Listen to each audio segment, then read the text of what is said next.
আসসালামু আলাইকুম, welcome to my YouTube channel Rongtuli with Tasnim.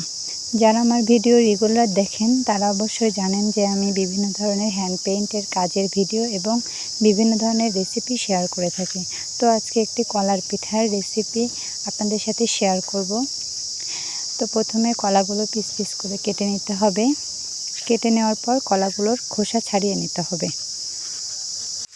খোসা ছাড়িয়ে নেওয়ার পর আমরা একটি ব্যাটার তৈরি করব পিঠার জন্য। তো ব্যাটারটার জন্য আমরা একটু ময়দা নিয়ে নেব 3 টেবিল চামচ পরিমাণ এবং 1 টেবিল চামচ চিনি নিব, সাথে হাফ টেবিল চামচ গুঁড়া দুধ এবং একটু লবণ দিয়ে দেব। তারপর ভালোভাবে মিক্সড করে কিছুটা পানি দিয়ে ব্যাটারটা রেডি করব।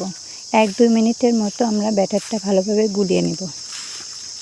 আমি দুইটা আলাদা আলাদা ফ্লেভারের পিঠা তৈরি করব, যে কারণে কিছুটা ব্যাটার আলাদা করে নেব এবং তার ভিতর কিছু কোকো পাউডার অ্যাড করে দিব এবং ভালোভাবে সেটাও মিক্সড করে নেব।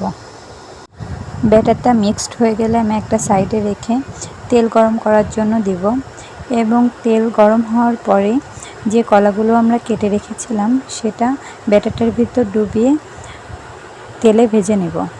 এপাশ ওপাশ করে সুন্দরভাবে ভেজে নিতে হবে এবং যে দুইটা ব্যাটার আমি রেডি করেছি, একটা কোকো পাউডার এবং একটা এমনি, দুইটা দিয়েই সেম প্রসেসে পিঠাগুলো ভেজে নিতে হবে।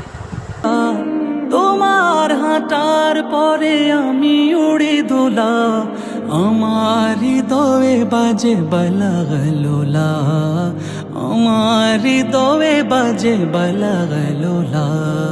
তোমার মহিমা গায় হাওয়া মিহি মিহি, তোমার মহিমা গায় হাওয়া মিহি মিহি, আমার হৃদয়ে বাজে বিকামালি, আমার হৃদয়ে বাজে বিকাম।